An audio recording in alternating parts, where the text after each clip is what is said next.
Hola, Craig, ¿cómo estás? How are you? I'm good. How you doing? I like I'm your whole very backdrop. The lighting it's good.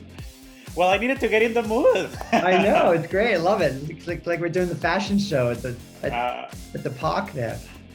well, thank you for the approval. It's very excited, and I'm very, very excited to share the movie with everybody because I loved it. I think that this is the Disney movie that all the adults have been wanting for. Like, oh, give us a villain story, but for us, and you did it. It's amazing. Thank you so much for that.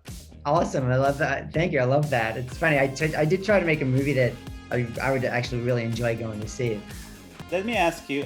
We know you from Itonia and also from Million Dollar Arm, and I want to know what drives you to these stories of misunderstood, talented people that are looking for like their big opportunity. I came to this country when I was 19 from Australia and living in Hawaii and New York and sort of trying to make my way. So I've got a little bit of that outsider feeling, like, never quite knowing, like belonging.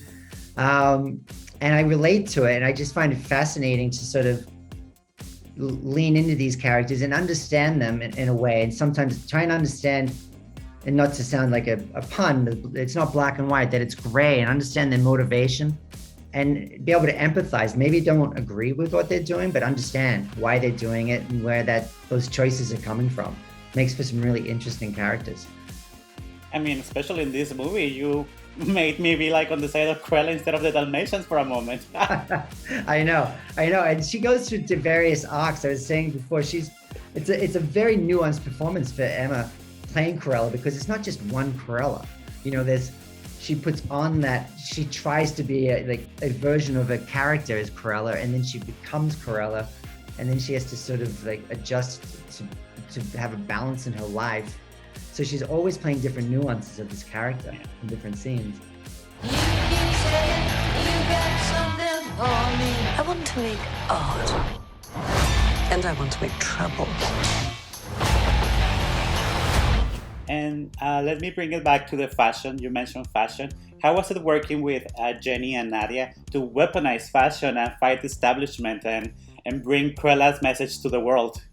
The fashion in this was the toughest and most gratifying part of it, honestly. It's like we spent so much time, and it was a very scary proposition because we've got two designers in the film that have fashion lines, and they're going to show them at some point. And I was really worried that the audience, if it didn't stand up to the critique, it could take you out of the film. And it's a whole nother muscle for Jenny to have to work on, where she's got to design a line of clothing for Cruella that feels plausible for the 70s, but still feels current to watch it now. And the amount of research we did, I'd be out at the stores, all around London, sending her photos, like, what about this outfit? What about this outfit? It's like bits and pieces, and just constantly designing. And we pushed the fashion show to the very last week of the shoot to just give more time for her to figure it out and get it together, because she was dealing with hundreds of outfits on top of all of that. And she just pulled it. And then Nadia with, I think, we're seeing so many changes going on with the fashion that she really took it upon herself to be able to really mix up all the hairstyles that Cruella has and the makeup and really go for it. And she just killed it. And it's great to see that. I mean, every time she turned up, it'd be a different style.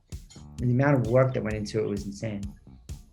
And it must be very intense to do a fashion movie because people watch the movie and are like, I don't like that. But on this one, I'm not a fashion expert, but I love everything on it.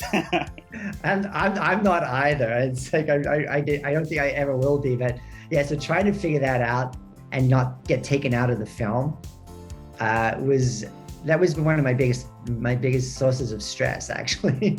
The thing is, I was born brilliant, born fast, and a little bit mad.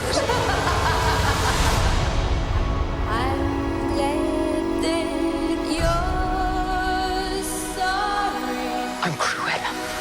And I have a very final important question for you. Please tell me that you're coming back in 15, 20 years to do the 101 Dalmatians storyline. You know what? I'd say we've definitely teed it up. I think I would love to keep exploring her character because she's only just become the fully formed Cruella at this point. So it'd be great to see where that takes her. and we've certainly got some ideas. Oh, congratulations, Craig. It's an amazing movie. I'm so happy. I had so much fun and I can't wait to share it with everybody. Thank you so much. Gracias, adiós. See you.